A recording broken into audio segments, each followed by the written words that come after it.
dakilang naming Diyos na may-ari ng aming buhay.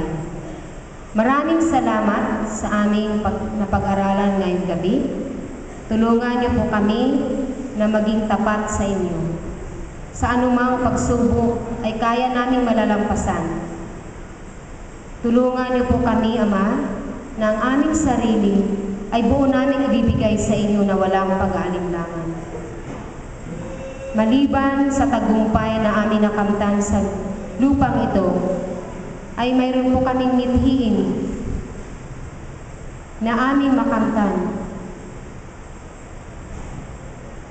Yung tagumpay, hindi walang iba, yung langit na bayan. At hinihing namin, Ama, ang pag-iingat sa aming pansamantalang paghihiwalay ngayong gabi. Sa matamis na pangalan ni Jesus. Amen.